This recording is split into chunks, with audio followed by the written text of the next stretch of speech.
You just bought a house and you're 21, Yes, right? You bought an apartment in New York. That's insane. So happy. What's happening? How do you have an apartment? Okay, so, I mean, I've always, like, saved a lot when it comes to my job and influencing because, I mean, you never really know. And also, I was traumatized in the past few years when I had to pay my taxes and I, like, barely had enough money to pay my taxes because, obviously, when you're self-employed, you have to save all your own tax money. And I was paying Canadian taxes and it was, like, even more than New York taxes. Oof. It was crazy. So I just started, like, saving a very big majority of every paycheck. And then everybody's like wondering like how I paid for this apartment. I'm going to reveal it. I'm going to reveal it now. So it was like partly that I would say I saved like $250K. And then I had like random savings from like my grandmother or like this and that, you know, things like that. But a big chunk did come because my dad sadly passed away like 4 years ago. Oh my God.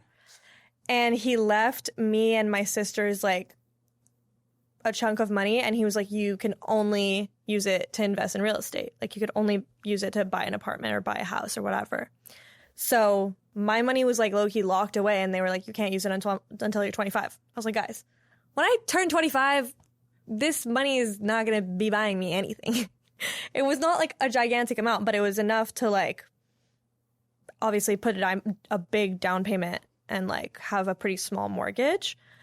So I took all that money. Oh, and it was Canadian also. So I put it into US and it was like half. Which is good, right? No, it's bad because the Canadian dollar is very bad. So if you have like 500K Canadian, it's like 300K US. So significantly I'm less. confused now because someone just came in and they're like, I have the best job in the world right now because I get paid in the US at US rates and then I go back to Canada. Because the US rates are like, if you had 500K US, it would be like 800K Canadian. But then the opposite, like if you get paid in Canada, then your money goes down. But if you get paid in the US, your money goes up. That makes sense. So yeah, I put down like a good chunk of money and now I still pay a mortgage. So I pay like $2,700 a month. But yeah. For how long? For 15 years. That's so daunting. I mean, I'm not going to live there for 15 years. I'm going to sell. So you're going to sell or rent? I'm probably going to rent it out in the next, I mean, it all depends on like life, how life comes, you know, like I am I'm like renovating it. I'm making it my own now. And by the way, I also got it for very cheap in terms of New York, Manhattan market for a 2-bedroom. I got it for like a crazy amount compared to everything else. Like when I was looking at apartments, this was the first one I saw and I was like, okay, wow, I love it.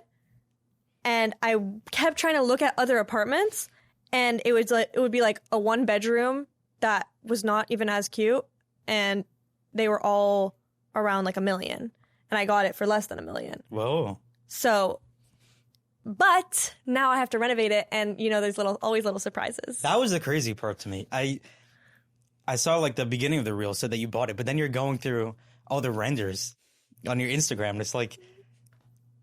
But I like bought it.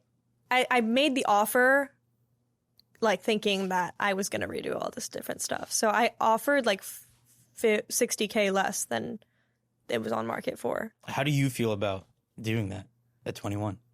I feel... Someone commented on your Instagram. They're like, I'm 30 and taking a dump. I remember seeing and that's that. how most people feel right now, I know. I think. And I honestly have a really hard time feeling like actually proud of it because I had such a big helping hand with like the money that I got from my father. So I feel like I really can't take all the credit for it and be like, oh, I'm so proud. I worked so hard. I obviously did work hard and I did save a good amount, but obviously it was not all me. Not to say though, like I think if I had just put in all my savings, I could have probably put a down payment and had a bigger mortgage, which like you can still do that. But obviously I had a a big amount of help, but I'm very, very happy, and I'm really excited to like own a little piece of Manhattan. Yeah, there's also something so special about living in a place that your dad like was able to have a part of. Yeah, where it's not just an investment, it's a place you're living in. Exactly, and I'm very excited about it. I'm for sure gonna like live in it for now and see where I go, but if not, then I'll probably be renting it for like many years until if I want to sell eventually. Okay, going back, that was like all the way future. Going all the way back, where do you start all this to get to this point where you can pay for most of a New York apartment? Okay, so if you want to run it all the way back, I literally started a YouTube channel when I was like 11. It was like I was 11. So it's just to say that I was always very into social media, and like it was just you and Emma Chamberlain. Dude, just us like on the net. It was probably getting like 40 views. Like I just always really liked talking to cameras. I always really liked performing. Like I was always in performance-based sports like dance, cheerleading, gymnastics. Not where like I would have gone with the performance-based sports. But... What do you? No, I mean like performance, like as in on a stage in front of a bunch of people, like music, art, that vibe. Mm-hmm. And so I started that. Didn't like continue it really for a long time, and then when I got on socials around like 14, 15, I started posting, and then I would say at 15 I started like posting on TikTok, which was like not far from when TikTok came out really, right, in Canada and the US. And everybody used to think that TikTok was like so embarrassing. Like I remember like if you were on TikTok, you were like hiding your phone because it was just embarrassing. And I was probably to be dancing on TikTok. Yeah. Right? I mean, I did like I did fashion stuff. Obviously I did the little dancing, a little stupid stuff. And then I got more into fashion, whatever, and then I knew that I wanted to move to New York. So I moved to New York. What was it? You were in Montreal. Yeah, right? I was in Montreal. What was it like in Montreal? I love Montreal. It's just like I never felt as though I was going to live there for a long time at all. I was like, my whole high school, I was like, I'm going to move somewhere after high school. Like I'm not going to. Whereas most people in Montreal kind of stay in Montreal for college and stuff because it's a big anywhere. City. Like, yeah, it's like just a. I mean, I think a lot of people in America, it's very normal to move for college, but I think everybody, all my friends that I knew in Montreal, all stayed in Montreal. But for some reason, I just was like, I just don't feel like I'm going to grow here in terms of what I want to do. So I went to New York. And I kind of just like started pushing the content more because I saw that it could be super favorable and make me a lot of money. And I never really dreamed of having like a normal job. So where does the performance stuff come from? Because I see a lot of people trying to make it on social and then or podcasting or any of this stuff. And then other people walk in the room and they're just entertainers. And it's like kind of the way you're saying you've been practicing this skill for 15 years. So how is a person who started this year going to have any shot against that? Do you think it's a natural thing or it's... I think that it can definitely be a natural thing. And that's obviously the easiest when it's very natural to you. But obviously every skill can be learned. I think it'll be a lot easier if you're a person who's very comfortable and social. But I think getting comfortable in front of a camera is something that you can get used to it. And you just have to practice over and over and over again. Like, obviously, I was not as natural in front of the camera when I was younger than I am now because I just do it every day now. So it gets, but I don't know because I have always been like a little camera, like, oh, take pictures of me, da, da, da. Like, you know, I've just always, like, I was a little attention girl. Yeah. So I don't really know. So I randomly see videos on TikTok of like a kid that's 8 years old and entertaining a whole room. Mm-hmm. And they're just so good at it. Yeah. I think it's for sure something like some people are born to do for sure. On that note, there's a lot of, I was doing some ChatGPT research. Okay. And it was saying and I see it a lot also in the studio, in influencer culture, in creator culture, there's a lot of portraying a character online. And there's this tension between authenticity, and a lot of your content it works really well because you are yourself and you're doing things that you care about. But at the same time, you have to take on kind of a character. And then your relationship with the world now is everyone knows you as this character of yourself. How aligned do you think it actually is with who you are? When you see people on the street and they're like, Iden, or how do you pronounce your name? Iden, yeah. Iden. Are they talking to you usually? Yeah. Or I mean, a version of you? I don't really think I have much of a character compared to other people that like really truly have like they do skits, they do this and that, whatever. I do think obviously it's a more how do you say, like, it's a version of me that's put up a few notes, you know, like obviously I'm just a bit more energetic, and like, and the things that I'm saying in my head I'm telling myself to say out loud because I'm in front of a camera. So right. I'm like trying to make my personality that's in my head come through to the screen. So in those terms, like, it's a bit of a character because I'm like putting everything that's in out. But it really is how I am. Like, it's really how I am. If anything, it's only like a fraction. So sometimes, like, I remember. Well, that's part of it. That it's a very one-dimensional way of watching someone. If all you see is a fraction of who I am, is the get ready with me's exactly. that are 99% of their personality. It's like, maybe it's true, but I doubt it. Yeah, that's why I think like people that do long form are like, you can see so much more of their personality because it's just like a camera is constantly rolling, and it's like a super. I mean, if you're in that type of, that's why like Emma Chamberlain, the way she acts in real life is exactly how she acts in her YouTube videos, because they're like super long, stretched out pieces of video that she's then like editing down, but it's still like you can see the personality because it comes out more naturally than when you have a short form video and you're kind of having to film in 15 minutes and just kind of like edit it down to a minute. But you don't see the business side of her in her content so much. But that's probably a big part of her life. Or Kylie Jenner also. Sure. Yeah. They'll say they go to the office, but it's not in their content. Yeah.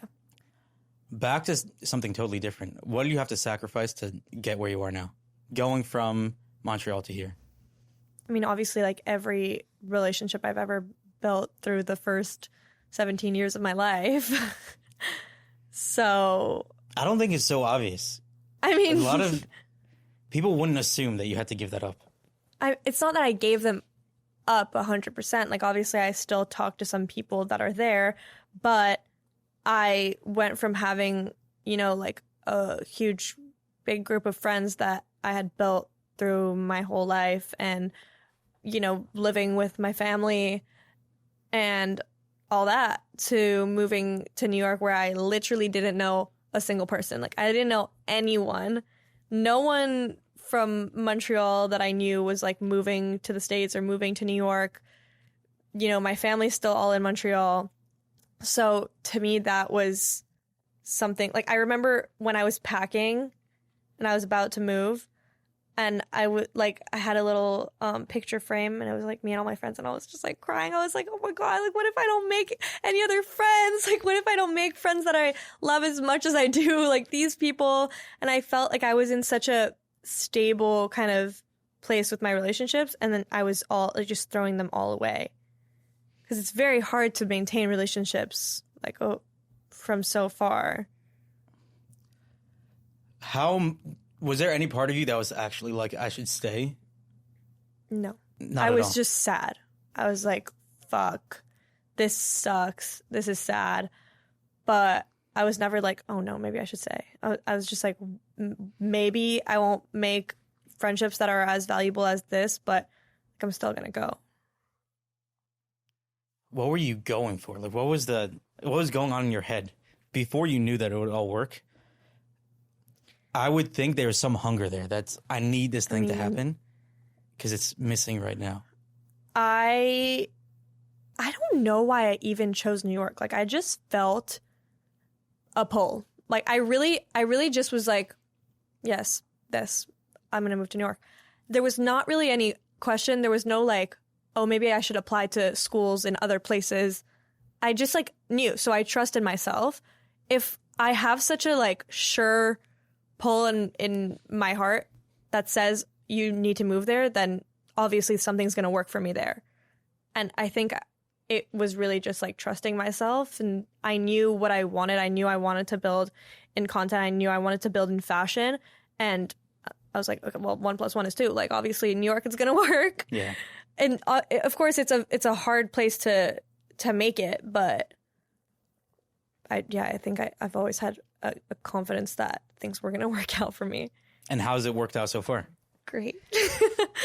Obviously, like, it's taken, I would say now I'm in a very comfortable place. When I first moved, I was still pretty lost. But as soon as I moved, I felt like a wave of anxiety completely come off. Like, the first night that I spent in like living alone in an apartment by myself, I was just so relieved.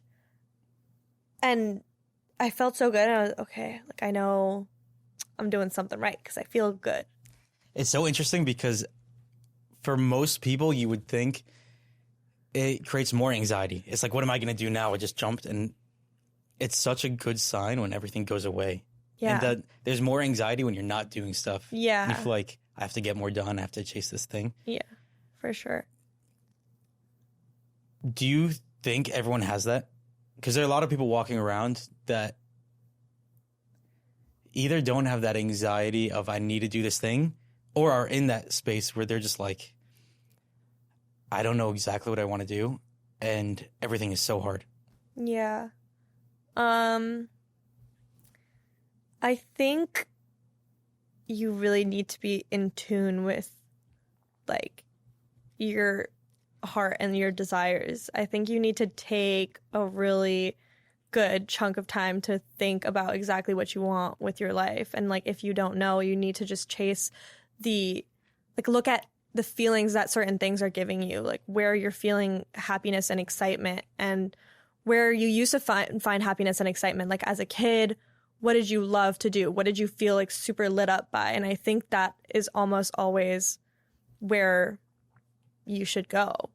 So to me, I always loved being on camera. I always loved playing dress up. I always loved fashion.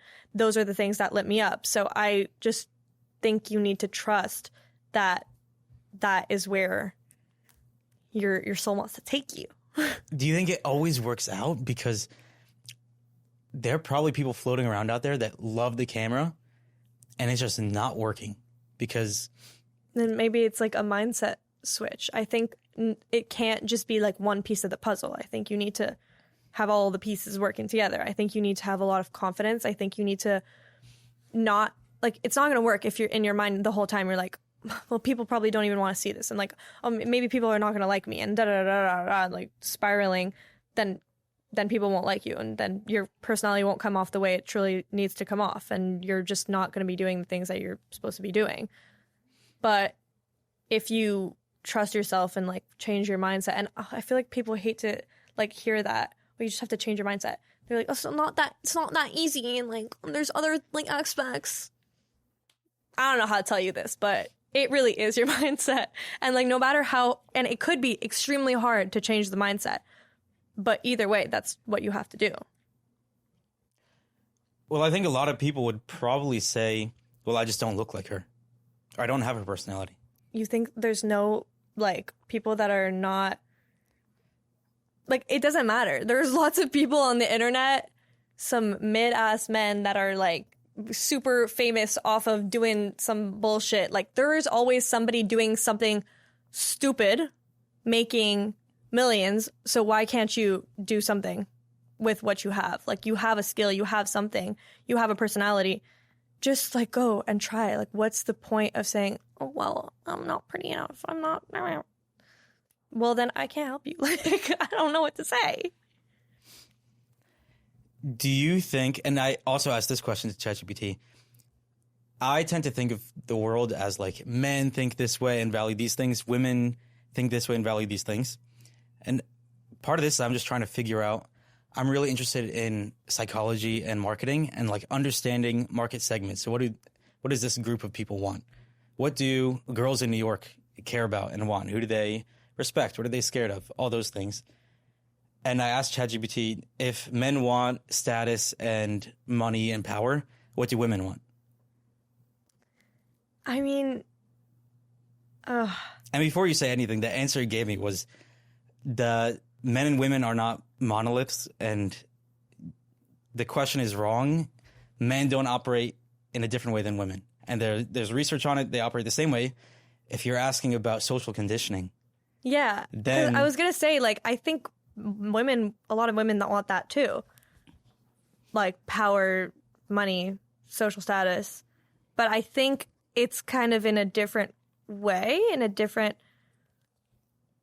in goals to feel kind of comfortable and, you know, at ease and be able to supply themselves the lifestyle that they want instead of like from, it really depends on everybody, because I was going to say not as much from a place of ego. I think like men operate a lot from ego and they have to like unlearn that most of the time. But I think a lot of women operate from a place of ego too. I think we're kind of all very similar. Well, the first question is, do you think it's social conditioning, or do you think men and women are actually different naturally? Because I think it's a bit of both. Kind of suspect that OpenAI would have some sort of agenda there where if they're going around telling people men and women are different, they're going to have some issues. So it's probably biased in some way, or maybe it's true, but there's also a good possibility it's not true, and they just have to say that. I think that it's a little bit of both. I don't think men and women are identical. I think, like, for example, women have more empathy. I think 100%. Like, women are more maternal. They have more empathy. They're able to, like, be more caring from, like, just off rip. Men, you know, they want to help. They want to, like, they want to build. They want to, you know, supply. Women, I think, like, operate best in a state of, like, openness and, like, receiving. Like, don't come for me for saying that in a way. Don't be all like that. But I do think there's that. But then obviously there's so much social conditioning that has happened throughout all of time. So it's kind of a hard question to answer. And what it answered was women, at least in Western society in the U.S., value, it was softness, aesthetics, like beauty, aloofness, and I forgot the other one. I looked up what aloofness means. I thought aloofness meant, just like out there, kind of floating around. Yeah. What it said it means is not emotionally attached. Oh. Which is interesting. Wait, what? Because you do see that a lot with men and women, but mostly women. It's I spent 7 hours doing this to look like I didn't have to spend any time on it. Oh, yeah. Oh, you mean like effortless. Effortlessness, yeah. And why is that?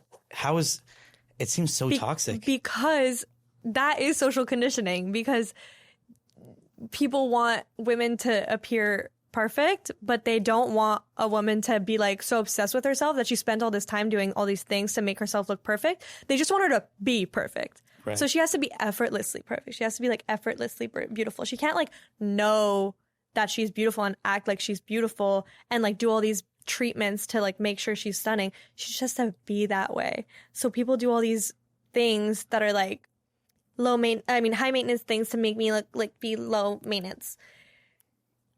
But you're saying that in a girl's voice also. Where yeah, because guys, like, I mean, now everyone's we have very looks, quick to say it's we have the looks men. maxing era, but before I don't think that men really, it wasn't really that big of a trend there. Yeah, it's a big overlap which is also kind of like we're merging the roles maybe. But a lot of the messaging is coming from women. Yes, I think that too. I think like we feel not only pressure just from men. I think we like feel pressure from each other and like just the whole. Like, maybe men are not even saying that now, but they had said it so much that we just follow it and we just assume it to be true.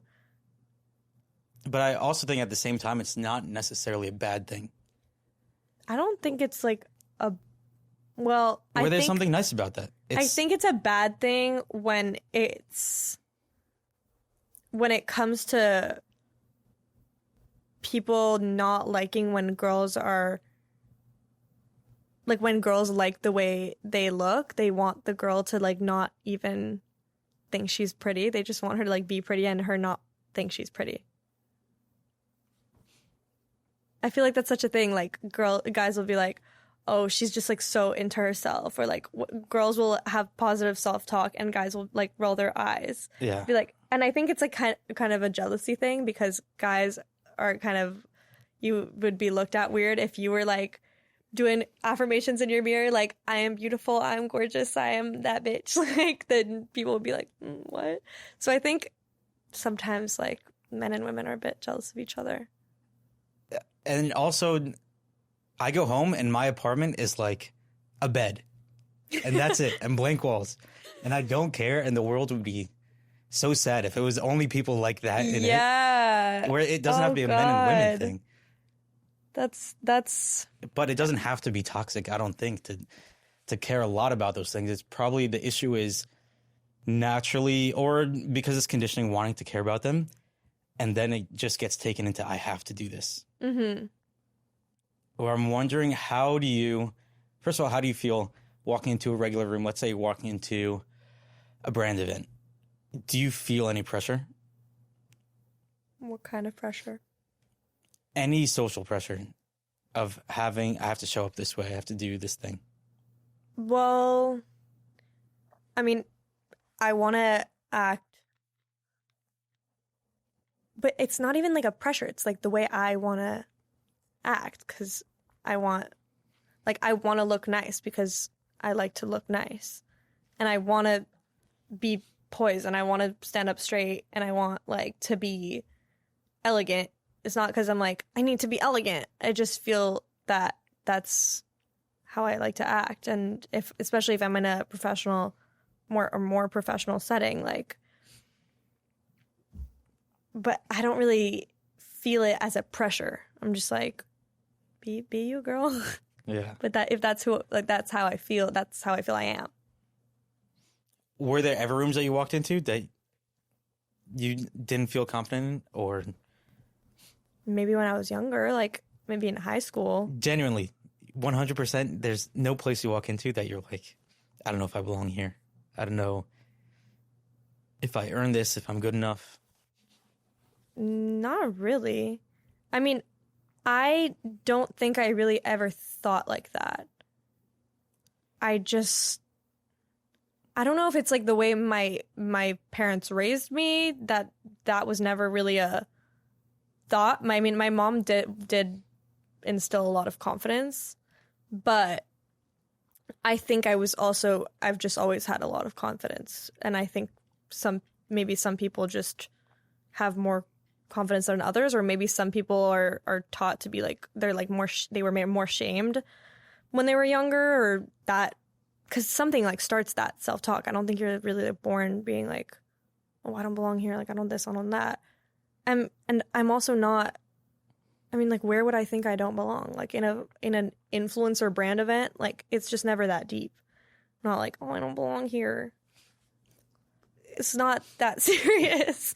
Maybe if I was in other rooms where I'm like with freaking investors and like people that are, maybe I'm at a tech conference and I'm like, okay, don't know what I'm doing here, then maybe. But I feel like I'm usually in rooms where I feel pretty comfortable. But like maybe that's a problem. Maybe I need to be in rooms that I feel less comfortable in. Maybe. It sounds like it's working out. So yeah, but then maybe it's like I'm not pushing myself enough. But maybe I just have a really positive, good mindset too. So I don't know. I think also the idea that you can want to grow in something, but not have some sense of lacking, is strange, that you would be able to hold both those. Say, I'm in this room because I want to get to where that person right there is at, but I belong in here at the same time. Yeah. Yeah, I feel like that's like the mindset that will take you so far. I was just getting a haircut today, and this guy, I want to get his business card because he gave it to me. Really nice guy. He was from the Soviet Union. It's called Dapper Barbershop. Dapper. Not an ad. He was just a nice guy, and he was just like really good at not talking too much, but like talking just enough where it's relaxing. And we were talking for a while, and I said I was doing this podcast, and he was like, first of all, you should just do fashion stuff, talk about fashion, girls like fashion. But then he also said that his friend from some sort of good friend had passed away 2 weeks ago. She died by suicide from leaving a relationship. Damn. That happened 2 years ago that she still had not gotten over. And he was just like, you should talk about that. Damn, bro. Yeah. Bro said, just talk about fashion and mental health. The way it extreme actually, mental health issues. there was something in between. He's like, you know what? You should really talk about depression. I was like, what?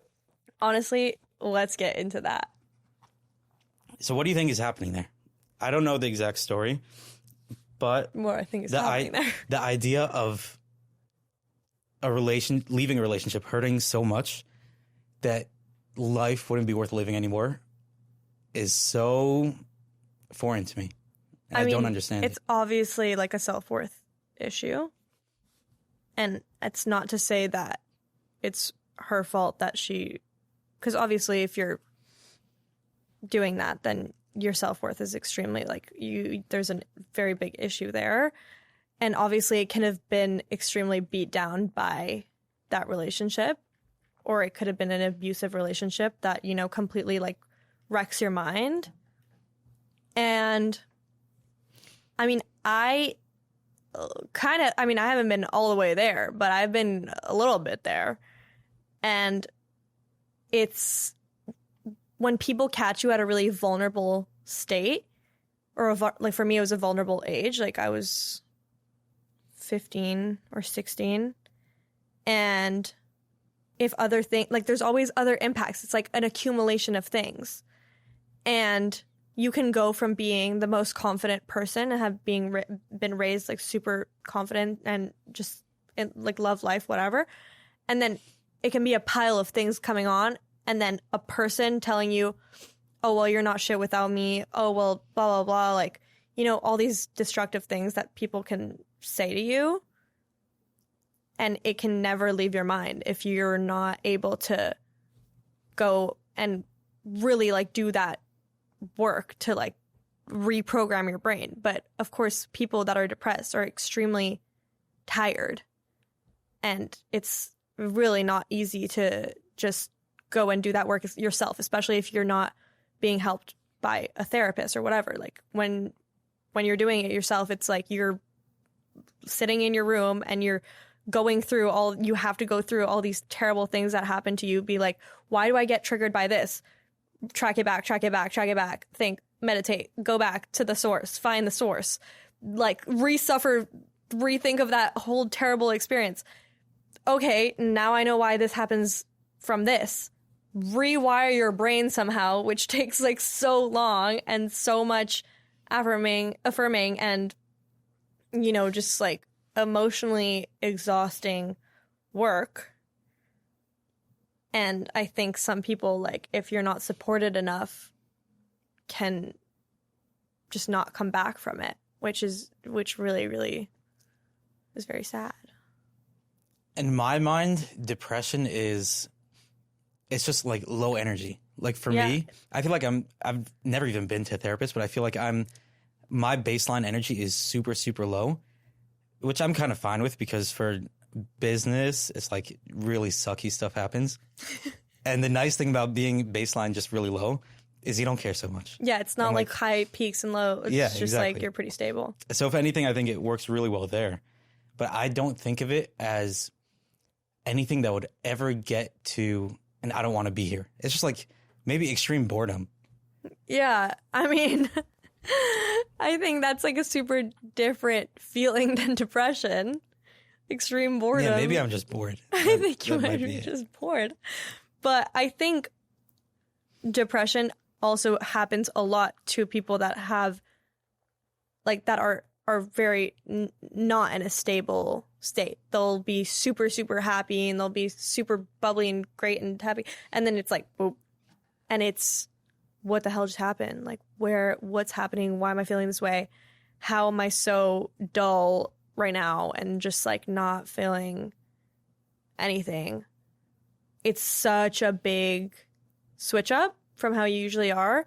It's like so concerning. And then everything in your life kind of, when you've built a life being this like super happy person, and then you're like all the way down here, maybe it affects your relationships, it affects your hobbies, it affects your job. So it's kind of all those things. To me, I mean, if I would have to guess that situation, it was probably like an abusive relationship. Because there's no way it's like a healthy relationship. She leaves the healthy relationship and then like that happens. It's probably like a very constant 2 years of emotional manipulation, maybe on one side, maybe on both sides, maybe. So that can really wreck you for a while. Are you okay with talking about what? Because it sounds like you had some experience with it. Yeah. Are you okay talking about that? Yeah. I feel like it was that situation for me where it was like I went from being, I mean, who I am now, like very confident and happy and whatever, to then like getting into a relationship and getting into a really dependent state. Because, I mean, it was around the time that my dad was just getting sick. So I think it was because I was not getting enough attention. And I was like, nobody's paying attention to me. Like somebody's dying. Okay, we get it. I'm 15. It's like the time in your life, like worst timing ever for something so bad to happen. You're 15. You're so unstable. You got all these things going on. And I just wasn't getting any like enough love or like affection from my parents or my family and whatever. And then also you're 15, 16, like you're just always feeling the most, you know, like a 15-year-old girl is just going through all the feelings. So it was that. So then this relationship comes in. I've never been in a relationship. I've never been in love, nothing. And I'm like, okay, this is going to be my crutch. Like, I got to lean on this. So from that point, it was like so much emotional manipulation that I literally felt like if I was not with this person, like I was going to die. I was like, oh my God, like I can't even imagine, I can't do this like alone. I can't blah, blah, blah. And it's like things that the person is usually feeding to you in very vulnerable moments. And then, especially if you have a very young developing brain, you're kind of just taking this all in. And you're not really talking about it with that many people because in the back of your mind, you're embarrassed because in the back of your mind, you know it's all wrong. So it's just like an accumulation over time, on and off, on and off, on and off. And I think a lot of times with first relationships, or I think a lot of toxic relationships, it's like 10 times worse if it's your first relationship, because a lot of people just want to be in love. Like, who doesn't want to be in love? It's great. It's the best, like the highest high of all time. So it kind of acts like a drug. And when you don't have it anymore, it literally feels like you're going through drug withdrawals. So I don't know. It's like really, it's really hard because when you're in it, you really don't see it from the outside. Like your friends can be like, girl, you're insane. This is the worst person ever. And you'll be like, you guys like just don't know how we are when we're together, like when we're alone. Like you just don't get it. And it's like, girl, please snap out of it. So it's really hard because if I, like when I'm seeing this happen to other people, I'm like, the worst part is that I know that I can't even say anything to you right now that is going to make you snap out of it. You're going to have to snap out of it yourself, which sucks. And this, I'm assuming he was also 15, 16. Yeah, like around the same age. That's so sad. It's so sad. It's so sad. I mean, like, obviously he had a really problematic childhood and life as well. So, I mean, it's just a whole... That's just like everyone involved in that had such a hard card dealt to them. Yeah. To be like, you dealing with that at a young age, everyone in your family having to deal with the sickness, and then whatever he was going through. Yikes. What is it? What do you see it looking like if you would see someone your age? Like, going through that now? Yeah. And I do see it. Like, again, like, it just sucks because I feel like I can't say anything that'll change their minds. And I think, sadly, sometimes people just need to get, like, they just need to, like, stay. They, usually these relationships are on and off. They're there, and then they break up, and you're like, oh my God, finally, thank God, thank God, thank God, thank God. And then they go back, and you're like, okay. And you can't really say much because you're not going to be like, but I say shit. Like, I am a very blunt and honest person. So I usually say, when you're broken up, you can only recall, like, the good times because you're sad. You're thinking, oh, wow, all the good times we had, really, we loved each other so much. And I'm like, I'm sorry to tell you this, but you need to think about all the bad times.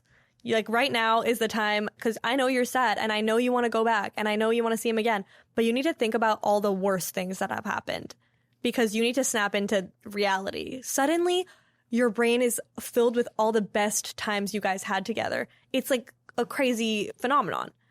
And then you go back, and it happens over again.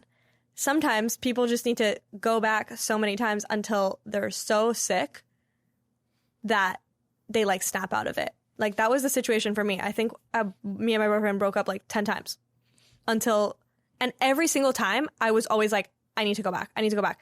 And the last time I literally, it's like my third eye opened. I was like, it's like somebody just took me out of hypnosis. Like, all of a sudden, nothing even happened. I was just like, this is wrong. This is so wrong. Oh my God.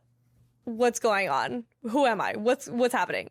What happened to me? And I was like, okay, we need to break up. And then I never went back. So sometimes it's really just that. Like, you just need to keep going back until you're so sick of it that you, like, actually snap out of it. I don't get how that happens. I don't know. It sounds like an addiction kind of thing. And then you would expect it just keeps going down from there. I don't know. I don't know, like, how that happened truly. And it was, like, right before I moved to New York too. So it was, like, perfect timing. I feel like my freaking angels were like, hey, come back. Like, you're about to start a whole new life. So let's just leave this behind or else it's going to be really bad. Like, my whole life here would have been different. Like, I was going to move in with this person in New York. Like, it would have been a whole different thing. I don't know. I think first of all, I had a gut stomach ache for like a week before this happened, and there was no reason for it. Like, everything was normal, and I had like this terrible gut feeling.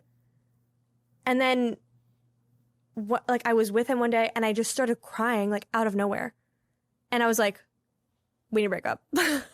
Like, I really, but I think I have gut feelings like that. And sometimes, like, if you have that gut feeling, you really just got to trust it.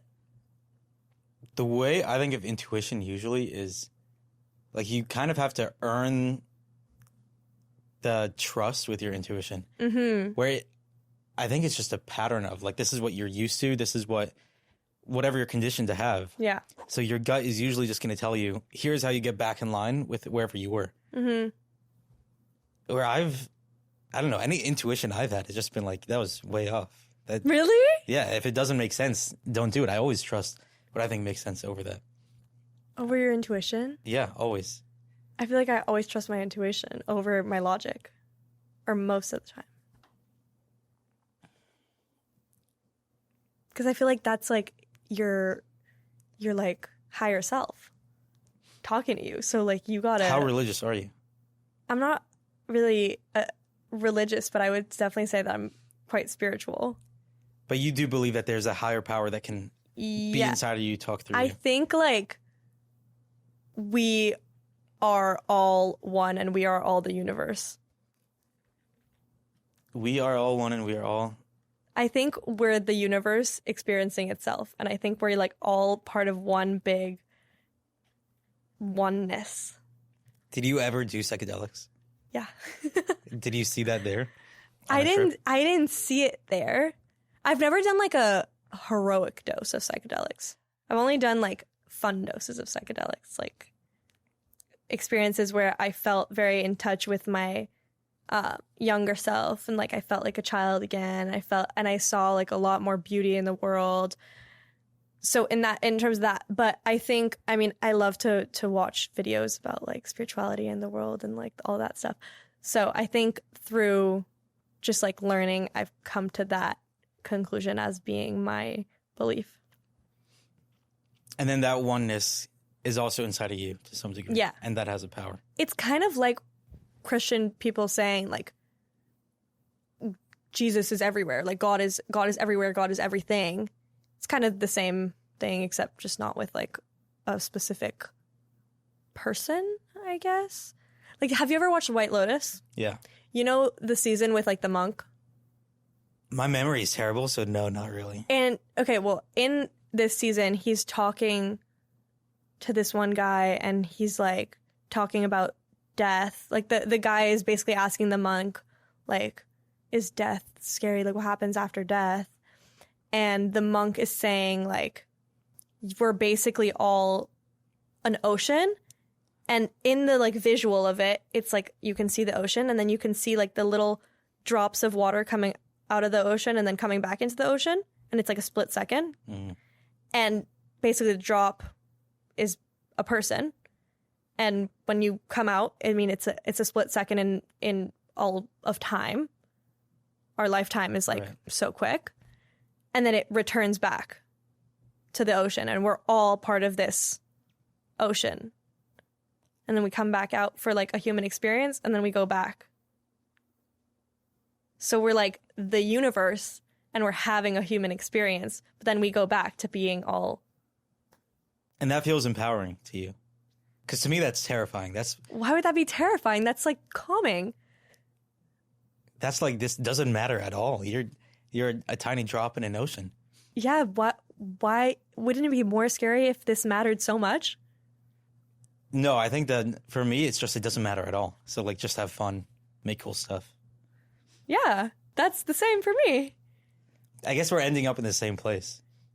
Yeah, kind of. I think like the point of everything is just to like, I mean, in this belief, it would be like to reach enlightenment, to like basically remember our original, to tap into the collective consciousness. Yes, to tap in and to just be like to align with your higher self and align with what your soul truly wants in this lifetime and like what would make your soul really happy. So to me, I'm always searching for what would make me excited and happy every day, and just like finding those little glimpses and everything, and just following the breadcrumbs. Mm-hmm. Do you have any sign that you see of like, here's a sign from the universe? Because right now I don't really believe in anything, but anytime I'll hear music playing, like in our other studio there's a coffee shop on the ground floor, and there's always music playing in it, and sometimes the elevator will ding and the sound it makes is in the same key as whatever song is playing. Mm. Or like I'll hear one of those, like, not rickshaw, the guys biking on the street. Yeah. Blasting like Katy Perry. Oh, yeah. And then some other honk and it's in the same key. Yeah. And to me, that's just like, I don't know why that happened, but that means something. I mean, I think that like there are so many things in this world that like synchronicities that are just so crazy. Like, and I also think like you can kind of, it's never going to be bad to take things as positive signs. It's only going to be good unless you're being delusional, obviously, in like a way that's hurtful. But like if you're thinking, oh wow, I just saw a butterfly, that means that I'm gonna have the best day. What's the harm in even thinking that? It's if anything, it's gonna be a great thing, you know? But yeah, I think there's definitely synchronicities, and like you kind of have to keep your eyes open for them. Like if you're open to signs, then I think you'll interpret them, and like there's just no, who knows, you know, like maybe yes, maybe no, but what's the harm in being like thinking of things positively in that sense? It's just, you can't get to like an OCD point where you're like, oh god, I just saw a dead squirrel, it means I'm gonna die. So, Have you thought that before? no. Yikes. I'm just like thinking I have been seeing a lot of dead birds though. I saw one dead bird. I've been this seeing past like week. I've probably seen like 7 dead birds. I think in the people are past just week. impatient with pigeons these days. Yeah. They're just like, I I'm done. It's really scary, honestly. I'm always scared I'm going to run over a pigeon with my bike. Like, please. And you haven't yet. So there you go. So it's a positive sign. When it sounds like you do some sort of affirmation mindset stuff, how often do you think it works? Like, there are a lot of people in Manhattan that are trying to do what you're doing and it's not working. Do you think they're doing similar things to you and it's just not working? Or you'd be like, here's what you're getting wrong. Here's what I would do instead. I mean, to me, like, mindset has gotten me this far. To me, I think I've always thought I'm going to be successful. And like as a kid, I was like, I'm going to be rich. I'm going to be successful. I'm going to do big things. I just thought that and I believed it. And I think like, obviously that comes from a place of privilege, but nonetheless, like, I mean, I could have come from a place of privilege and been thinking, oh, well, oh my God, what if things don't work out for me? Like, I should just like go into banking and like do something I hate just because what if like creative things don't make me money and like da-da-da-da. You know, you always have a choice, and like your mindset is a choice every single day. And no matter how hard it is, it's still just the fact. So to me, I think mindset plays a huge role in like what I'm doing. And then of course there's some strategy, I guess. There's mainly coming back every single day, even when it's not working, and doing it. I think like there was even a period recently, like this winter, where my videos were just not doing as well. And I was like feeling so heavy about it. I was just like, what if like all of this just fades away? And like, what if blah, blah, blah, blah, blah. And like, I just need to I need to just change my strategy, and I need to like study and do like, maybe I need to try different things. And it just kept getting worse and worse and worse. And then I don't know if it was like the summer coming or something, that my mindset just kind of became more positive. And I was like, I think that my negative talk right now is literally the thing that's driving my views down. Like, not to sound so ooh, but my energy is like driving away other people. So I was like, I don't care how bad my videos do. I'm going to say my videos are doing great. And, you know, I am booking so many deals right now and I'm bringing in so much money. Like, that's how I'm talking to myself. And I'm not going to say to other people either, oh, yeah, I'm just really concerned right now because I'm like not making any money. Like, I don't want those words coming out of my mouth at all. I really think that your words become your reality, and I am just not taking those risks. Like, I will speak very positively, even if it's not even what's happening. It's really cool. I see it in the studio all the time because there are a lot of people coming through that want to have certain guests on their shows, want to have certain brand deals come through. And it's always the people that are just like, hey, what's up? How's it going? That are happy to meet people, actually say, can you come up on my podcast? Is there anything we could do together? And those will be the people that have way less to show for themselves than a lot of the other ones that are like, we have to work another year until we can get up to this guest. And it just works in a second. Yeah. It's like, if you would have just asked Sometimes for it, you you'd really be done. just like need to be ballsy. Yeah. Especially here. Like, you need to be ballsy. You need to be going outside.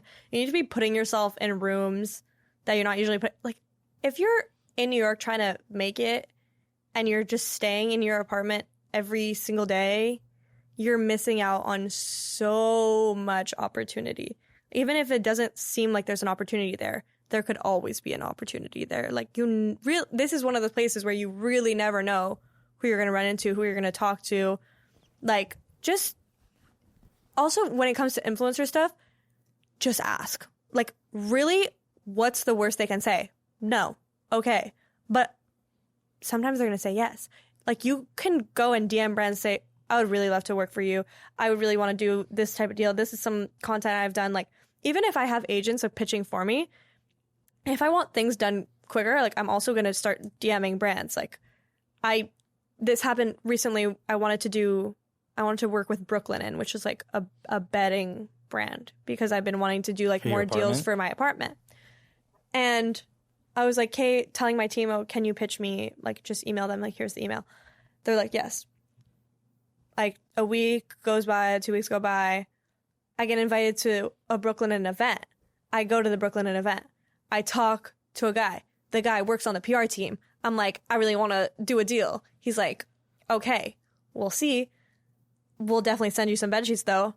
Then my agents hit me back. They're like, you got a Brooklinen deal. And I'm like, sometimes you really just got to go and be like, I want this. Maybe they'll give it to you. Yeah, part of it, I think we assume that no one is nice out there and everyone is just super transactional. And given the opportunity to, even if it doesn't hurt them, help us, they still wouldn't do it, which is just so not true. Yeah, and I mean, even if that ends up being the case, like, what did you lose? You just asked a question. You just asked it, but I think we do assume, and like last week I was trying to film a video at the Aura Ring store. Okay. Moses the jeweler was there, and I was with a guy who would make a lot of content with, that we had just filmed like Nick stuff the night before. And I got to the store, and they were giving away Aura rings, basically. And there's a long line. We're giving away Aura rings. Yeah, it was basically you flip it, because Moses does a lot of like flipping stuff. And the first 250 people get to bet. You get to flip 50-50. If it's heads, you get the Aura ring. If it's tails, you don't get it. Oh, dang. So the line That's was cool. packed. And I got there, and they're like, oh, that's actually not the line. Like, come back in an hour. And then Gabe, who was the one I was filming with, he walked up, and he's just like, there's a media VIP section right here. We'll just say, like, we're with him. And then we got in. And it took a second.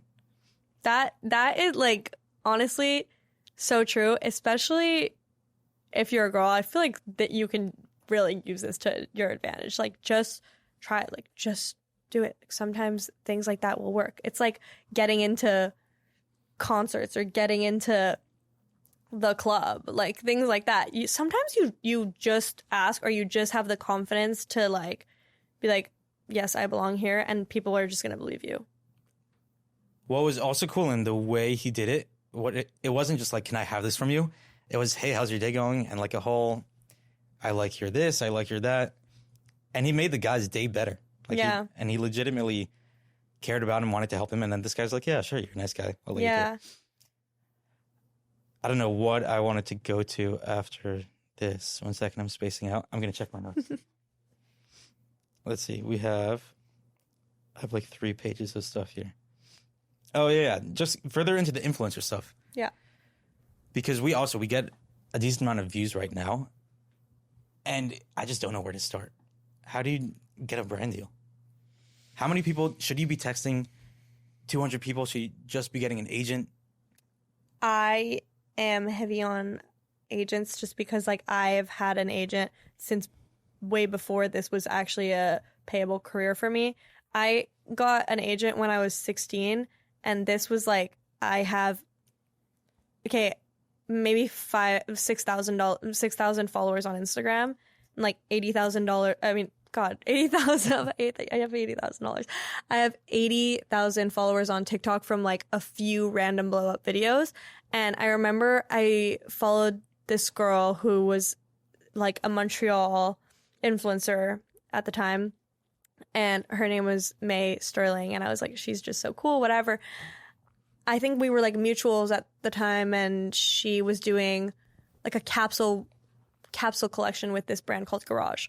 and she invited me to the little party that they were having. And I went to the party, and I was like, I really want to meet your agents. Like, I don't even know what possessed me to do that. Like, anyways, so I'm like, she's like, they're over there. I go talk to them. I'm like, I really want to do this. I want representation, blah, blah, blah, blah, blah. They were a super small agency at the time. So they signed me, and I grew with them for a long time. Like, I left that agency a year ago, but I was with them for, like 4 years. So for me, I mean, I haven't really done this as a job without an agent ever. But it was always helpful, like, especially if you're somebody who really believes in time is money. Like, these people are doing so much work for you, and they're only getting money if they get you money. You're giving them a percentage. And what's a good percentage? Honestly, I would give 100%. I'm like, I don't care. Just get me into the brand deal world and we're good. Dude, you should definitely... I'll do that for a year. You should definitely hire somebody. I think, like, a good percentage would be 20%. Like, right now, my agents take 15%, but my old agents took 20%. A lot of people are getting quoted to, like, 25%, like 30%. I think that's too much, personally. But... That's still pretty cool. It's if you don't have anything coming in. That's the thing. Like, you could be like, yeah, that's pretty cool. I mean, to me, some agencies do 15-20, so I mean, why not do the 15-20? But they're doing like so much hours of outreach, going through all your emails, pitching you to a million different brands. You're literally not doing anything except for getting the info back. Oh, this brand wants you. This is the steps that you need to do. Here's the brief. Go film the content. It How makes do you your life show so them much easier. you're a good fit for them? You What are they should, looking like, for? so say you're a makeup creator. You want to work with Maybelline. You need to make videos that Maybelline is going to want to, like, that Maybelline is going to like, and be like, okay, so let's say you want to work for them because they just launched a new concealer. You're going to go make videos that are like, oh, my favorite drugstore makeup products. Like, I love the Maybelline blush. I love this and that. Like, you got to make content that aligns with their brand. But so at the same time, you need to work with brands that align with you as a brand. If they don't right now, then you should align yourself, or else, things don't add up. So first of all, I had sent Brooklyn, for example, a video that I made about my apartment and my renovations. I said that you posted, or one that you didn't even post? That I posted, and I was like, "This is my new renovation series. It just got this many views, and like I want to include this into like the transformation of my bedroom. Here's proof that the video got a lot of views and a lot of reach. So you know that whatever I make for you." And you mentioned the Snaggy fridge also, which was. Like, my agents right now are reaching out to pot and pan brands, freaking Samsung refrigerators, Kohler for like any type of, like, I could get a bath. There's so many things when you like enter a niche. Like, you could reach out to rug brands, couch brands, paint brands. There's a million brands. There's not just the ones that are popping right now. Like, there's a bajillion brands, and they all need influencer marketing. So, like, if you make an example and say, look, I can make a video like this, and it's going to do well. And, like, even if it doesn't do well, you can be like, I can sell this video to you. You can use it on your own channel and just be, like, a UGC creator. Totally separate. What's your relationship like with your phone? I am like every day trying to use my phone less. I think there was a time where I was very just kind of like honestly pissed because I was like, I would love to not have my phone for like a whole week, but this is my job and like I have to be on my phone all the time. That's not true. I don't have to be on my phone all the time. I film a video, I told you, 20 minutes. If I'm filming 2 or 3 videos in a day, it's still like whatever, 3 hours. Like the whole rest of my day, I can be off my phone. It's such a conscious like and difficult effort to make. I think obviously like all or most people, I find myself doom scrolling a lot, but it's like small changes that I'm trying to make my relationship with my phone less toxic, like not going on my phone first thing in the morning, which is hard because like we're all like little addicts. And as soon as we wake up, we're like, give me the phone, I want to scroll. And I still feel that, but I don't scroll in the morning anymore. I think there's a bigger addiction for creators because there's like and you got to look 8 hours just passed. That could be 2 million views. Yeah. I try, which is like I especially try not to like check my comments first thing in the morning. Like that is just so unhealthy. And I think I am very addicted to checking comments. Like I love to see what people are saying. And like, obviously, yeah, it's a dopamine hit. It's like an attention thing. It's like a, how am I being perceived thing. And it can get really unhealthy. So I try not to do that too much because it gets to a point. And then like, of course, if you're getting hate comments, it's like even worse. And you're just like, fuck you guys. Like fucking, and you're just like, do you get hate comments? I get hate comments like once in a while, like not a lot, but like on that video that I posted about my apartment, I got so many hate comments. Like, oh, where's the OnlyFans link? Oh, she's probably a stripper. Oh, this, that. Like, how can you buy an apartment in New York? You're taking away housing from people that are from New York. I was like, guys, please give me a freaking break. I think a lot of the time when people get jealous, they get real crazy. Yeah, those are the best hate comments. Those yeah, are just like, it's not true. Even. I mean, it's not like I'm being beaten down by those types of comments, but I do sometimes. It's really hard for me not to fight back. Really? Yeah, because I'm like, I want to tell people off and be like, well, actually, fuck you, this, that. But I'm not trying to give these people my time and give them like the attention that they want. So it's like kind of difficult. So then I just like say it in my head and I'm like, leave it alone. I don't think I met someone who cares about hate comments. That's interesting. Really? Yeah. It's not. Most people are like, oh, I'm so happy I got more comments on it. Oh, yes. Definitely the best, like, the videos that get the most views, it's because of the hate comments. Because, like, people start fighting with each other and, like, it's this whole trickle effect. And it's great. But then you read them and you're like, you're pissing me off. Like, it really depends which kind of comments it is. Because if it's things that are, like, so obviously untrue, then it won't bother you. But then when it's things that are like, oh, obviously this and this is the way that she got her apartment, and like this is the way that she paid for it, and I'm just like, yeah, sometimes I just wish I could be like, no. It's also super way off because your audience is mostly female, right? Yeah, and it always, like, every time a video goes above, I would say 400,000 views, it's like the crazy people get on. And like a lot of weird men and a lot of little creepy incels. And you don't go to that and say, I should do, because I see Kylie Jenner, Alex Earl. That's their wheelhouse. Mm-hmm. That'll get 5 million views. That's all I'm going to make. I'm going to go to like clubs in Miami and talk to my ex-boyfriend. Who is that for?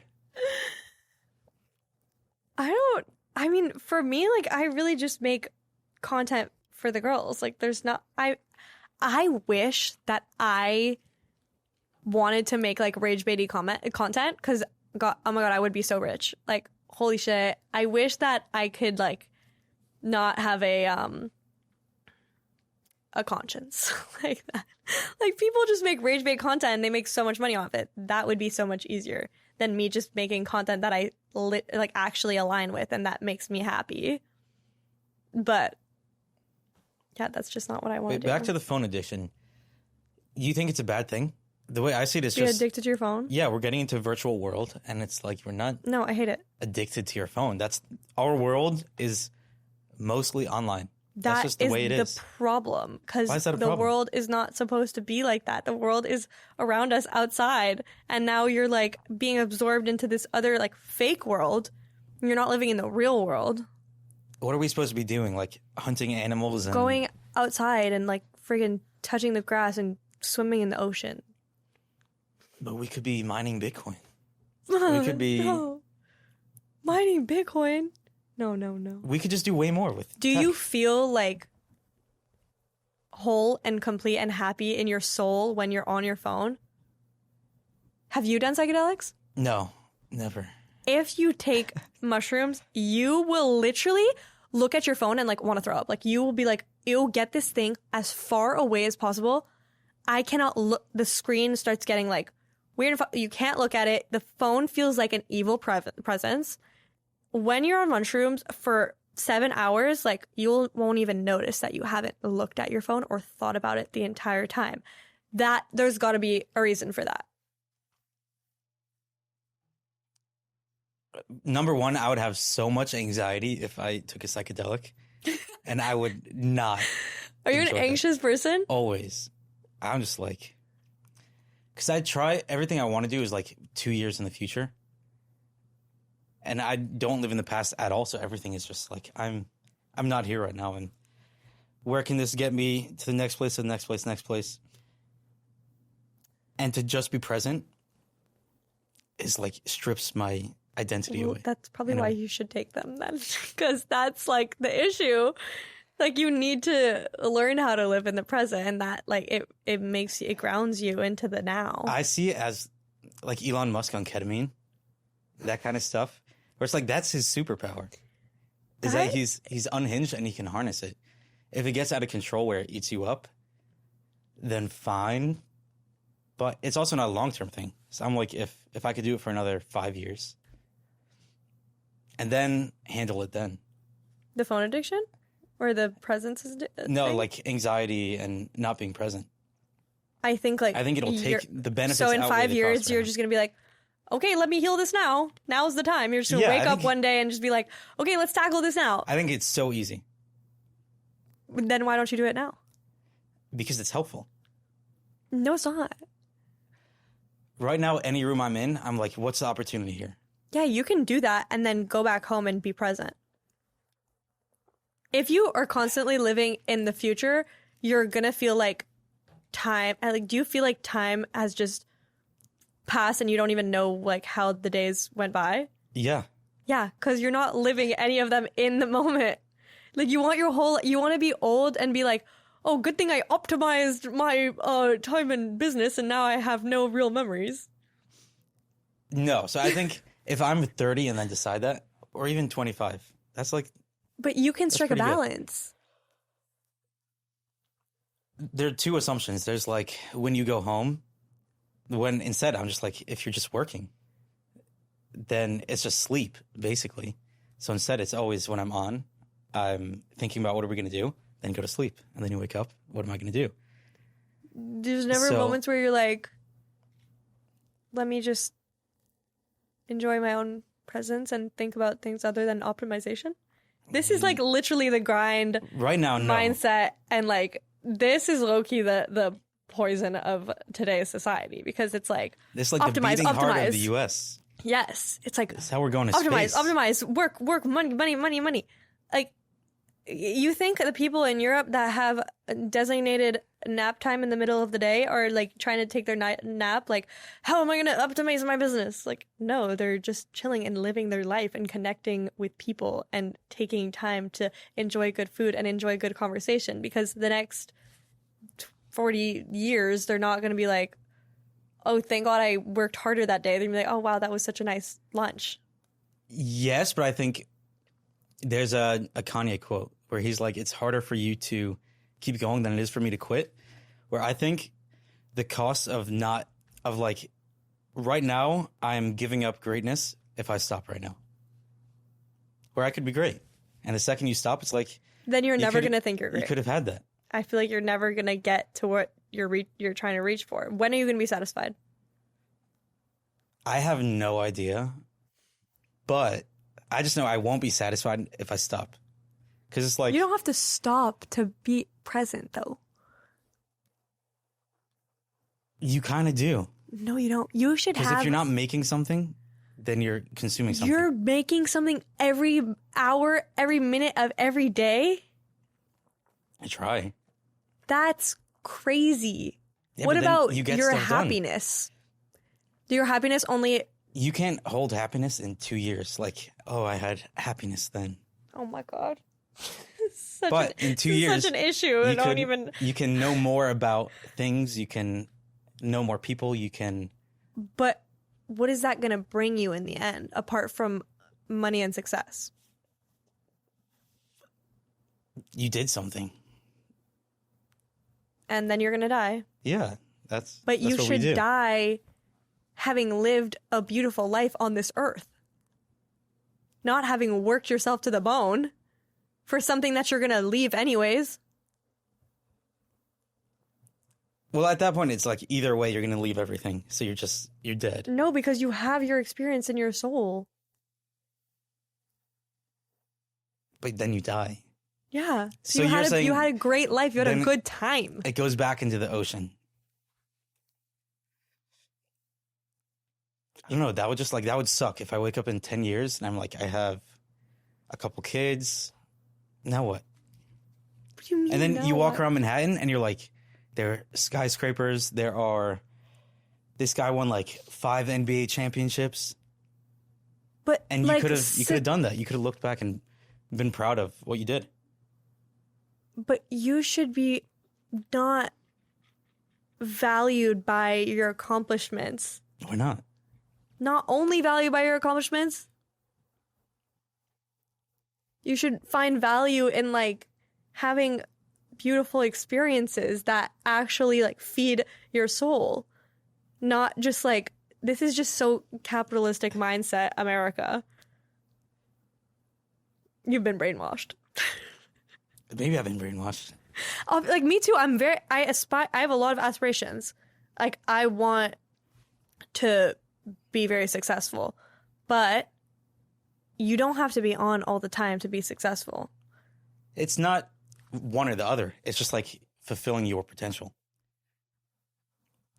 Where if you're always on and then just don't quit and you're getting the same stuff done, then you'll be more productive. You'll get more done. But productive is not the point of a life.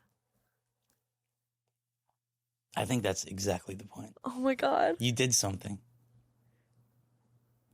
You think being productive is the point of your life? If anything, I think it's the opposite. I think we're brainwashed to be like, love is everything. And who's saying that?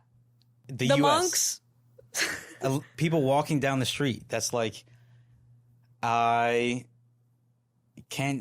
not proud of anything I've done, but at least I have my kids to go back to. Well, you could have done something and had your kids. That's different. How's that different? Because That's a lot of people saying, you're good enough there, stay where you are. But I'm not saying love as in like you just need to have someone to love. I'm saying like you think you're gonna be 90 and be like, No, not 90, like 30. Okay, well, what about 90? What's to say you're gonna stop at 30? I don't think it's stop at 30. I think you get way more when you invest a lot more time at the beginning, and then everything compounds from 30. So there's like massive diminishing returns once you go to, I don't know, a couple million. And then... But you're going to be like, well, if I made this much and I'm only 30, like, this is not my full potential. Obviously, I have the rest of my life. Yeah, then you're going probably. to work for the rest of your life. And then you're going to be like, wow, I never really, like, experienced life. And, like, I did not spend enough time with my loved ones. And I didn't spend enough time discovering myself. And I didn't spend enough time in nature, which is like, we have like the most beautiful earth ever to discover, and you just spent your time in an office? You think you're gonna feel good about that? Probably, yes. You're gonna feel good about that? Imagine the guy who made MSG, or the girl who made MSG.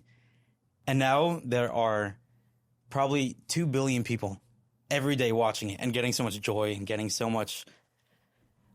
Like, you're not taking account for how Where's much... MSG? Madison Square Garden. Okay, that's what I Where the thought. Knicks play. Yeah. Imagine if that feeling you have, if instead you could give it to 1 billion people. How is that not more fulfilling? But you And can then you have have a some for yourself. balance of like being successful and doing things, but then taking time for yourself and taking time to experience life and taking time to be in the present moment so that your life isn't wasted on work. But how's it wasted? I mean, depending on what you're doing. Like, if you're getting people to gamble, then fine. But someone made this building, and now all the people get to work here and pay for their life and then go home and... Okay, and if he spent all his entire life thinking about this building, well, he's dead and he doesn't even get to be in it. But imagine all the good he did. He did so much for everyone. Okay, so we just have different reasons for living. You're living for optimization and work. I'm living for my soul's happiness. So even for your soul's... When people want to be teachers, I'm always like, why are you teaching one class when you could create 500 teachers?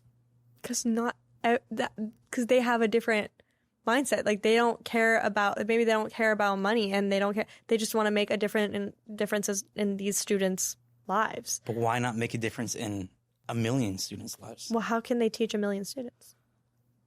Create a company that trains teachers. Or like goes they around wanna making teach. teachers better. But they want to teach. Okay, but that's you being selfish. Well, this is your life. If you're so- saying I'm doing good things, I'm caring about people, so care about more people. Imagine how much good you could do if you optimized it. But you don't. It's such a... I see like where your mind's at. My mind is so far from it. Where I think it's more socially acceptable to do that. And it's not socially acceptable to do all the optimization stuff. Well, I just don't agree with the optimization stuff. Like, I think, sure, if you want to optimize, then that's fine. I just think that if I lived my whole life for work, I would regret it deeply. Like, I see this as the craziest opportunity ever to have been born. And I've never thought that work was the purpose of life. I've never been like much of a dream job person. Like, I've never really had a dream job. I've just been like, I love life and I want to live life and be happy. Like, I want to feel good things. My point in life is to optimize my good feeling and be happy. That's what I'm saying. So when you put that on paper, does that sound so much better? That sounds like... I mean, it's my life. Agreed. But if you have an issue with a grind set, then that's not a moral thing. That's just like, that's your preference. Yeah. But I think morally, it's my... there's a much better case for getting stuff done than for like, I want to feel good. I guess it depends what you're doing. Yeah, agreed. Like, for you, who are you helping? Right now, there are a lot of people that come and film their podcasts that otherwise couldn't, because it's a good rate for them. It's good quality. And they go back and they're connecting with their audiences. So you're going to live your whole life just for other people? Well, I think that's really satisfying for yourself to help other people. Yeah, helping other people is good. But helping yourself is also great. But that's the best way to help yourself. No, because you don't live any time in the present, so you're really not helping yourself. You're only hurting yourself. It could feel that way, but the reality is it's not true. To you.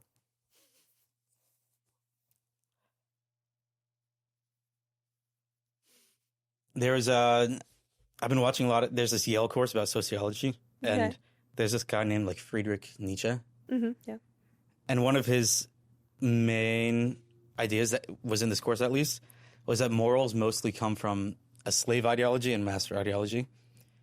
And that it's all in response to, like, if we submit to the fact that we can't have this, then we make it a virtue. So now, going along with things and obedience and following the rules are all like or equity, equality are all the best things you can do. Where most people live that way. And then there's another mindset, which is the people that came from the people that were in charge, that they think morals are all about courage and bravery and all those things. I think his main point was like all that is just garbage that was made up. So just do whatever you want. But I think that's all programmed. Like that's more conditioning. I think you're programmed. I think like living, like before there was this type of grind, there was people that just were living outside in caves. And they're like, kids died at 5 years old. Also. Yeah, but like, couldn't have been the best life. I just feel like this just can't be the whole point of life, is just to work. I think it's great to build things and to leave things behind, but I don't think, and I think like some people their souls are lit up by their work. And if so, then that's great. But I think there's a lot of people whose souls are like diminished by their work. They're like, get fucked. Yeah. And you work at JP Morgan. Like, you're freaking grinding. Like, everybody who works there ever is literally wants to die. And they're working for the promotion, for the this, for the that. And it's like a trap. It's like this one big friggin' trap. And then you have kids. You never see your kids. You know, you're just working in the office overtime. And you guys have a bunch of money. But you spent your whole life in an office. And like, yeah, you're successful. You make a lot of money. But your soul is like in the friggin' shithole. And you feel nothing. The money part I agree with. I want to get back to for like fashion stuff because we haven't touched on that at all. We just had the longest conversation. What do you think about if you just walk into a store? What are you looking at? Like what's good, what's bad? Is there any framework that you have? I think I just really know what I like and I don't like at this point. And I can, for example, go into a huge thrift store and like go through things really fast and know like I could do something with this. I can't do like this is just fugly. This is not my taste. And that's kind of how I'm not ever looking like, oh, this is in trend, so I need to try to buy this and style this. I think like I know just like what I like, and I'm usually a really quick shopper because I can go through things really fast and say yes, no. Did you ever learn about any of it, or you're just good at it? Like, I don't think you can learn style. Were they like fashion rules? Like the people that make couture. Yeah. They have a lot of rules. No? I mean, couture is like, the rules are craftsmanship rules. Like, they need to be all hand done in Paris. To be haute couture, it needs to be like all in like this atelier and like whatever. Those are the rules, but the rules are not you have to make this and not this. It just needs to be haute couture. How do you, if someone was asking you, not they want to dress like you, but they wanted to wake up and wear stuff that they felt like represents them. How should they find that? I think it's like a trial and error thing, and I think you have to experiment and have fun with things and not take things so seriously. I think a lot of people also like just trust yourself. Even if you end up wearing something that in a year you're like, oh my God, that was, do you know how many outfits I've worn that I look back and be like, holy shit, that was terrible. Who cares though? I was experimenting my whole life. I'm just building and changing and experimenting with my style, and like, stop asking everyone what you should wear. Like, stop asking your friend, oh, should I wear this or should I wear this? Oh my God, but no, but you're wearing that. So like, I can't wear this. Just wear whatever you want. It's never that serious. Go in your room, play dress up, look at, again, it's the same thing for me of like chasing the things that make you feel excited and happy. If you see a skirt that you're like, oh my God, like, I feel so good in this, and like this is just so like it makes me excited, then you should buy it and you should wear it. And you should experiment dressing up with that. Like, you should try dressing up in your room even when you have nothing else to do, just like for fun, because then there's no stakes. So you're not actually going outside to see anyone. Take things, flip them around, like, you know, just experiment. It's all just fun. It shouldn't be taken so seriously. Are there any tips for affording it? Because in your videos, it's just a massive closet with like a ton of clothing. Yeah. For most people, if it's not their job, I would assume you love a skirt, but then it's $2,000, and you're like, well, if I follow my heart, I'm just going to be in debt. I mean, I am a thrift warrior. Like, before I had all this nice designer expensive stuff, I had the thrift store. And I love the thrift store even more when you're experimenting, because it's like so cheap that it's not the biggest deal if you buy something and like you end up experimenting with it and you end up not liking it. Like, you can just sell it back. First of all, you probably sell it back for more than you bought it. So that's one. I used to go to the thrift store every weekend, like 3 times a week probably, and just buy fun stuff. And then I also used to sell it back on Depop if I didn't want it anymore. I had like a styling business at one point for like my high school business class, where you had to like make a company or like a brand or whatever. And I did these like style bundles where people would come to me and say, this is kind of the style I want to dress like, and these are some pieces that I like, and these are some colors that I like, and this is things I don't like. And I would sell them like an outfit, and they would buy, for example, like a package of 3 outfits for, say, $100. I would go to the thrift store and I would thrift them like things that aligned with their mood board. So I was in the thrift store so much. Yes, I actually did this. Oh. And I was buying things for like an outfit, maybe for, if I was at the bins, it's like $1 per pound. What are the bins? The bins is like a thrift store where nothing is organized. They're just in huge bins. You dig through all the stuff, and it's per weight. So it's literally like pennies for each article of clothing. And so I think that really helped me develop my style and experiment, was just like being in the thrift store and like looking and digging for gold. I think it's like the best. Do you think there's any part of that that's filtering for, I only wear stuff that people don't like at a thrift store? But one man's trash is another man's treasure. Or is it just not true at all, and like people have really popular stuff that they're putting in there? I have found like great stuff at the thrift store. It's just that maybe like there's a ton of rich people who don't even care to sell their stuff. They just give it away. So, and it doesn't mean that it's hideous. It means that maybe they wore it when they were younger. Maybe it doesn't fit them anymore. Maybe it's just not their style anymore. Like, I've give away a lot of stuff that I'm still like, this is all super cute stuff. I'm just like, I'm not wearing it enough and I need more space in my closet. So stop going to like, I mean, because all the ads are for kind of fast, medium fashion places. Yeah, you can buy a skirt at the thrift store for probably less than you could buy it on Shein, and it's something that is actually original and way more well made, and that you can like, you have so many options there. Like it's gonna be unique. Is there anything that's off the table when it comes to fashion? Like re-wearing an outfit? No, oh my God, I rewear my outfits all the time. But it's not a big deal.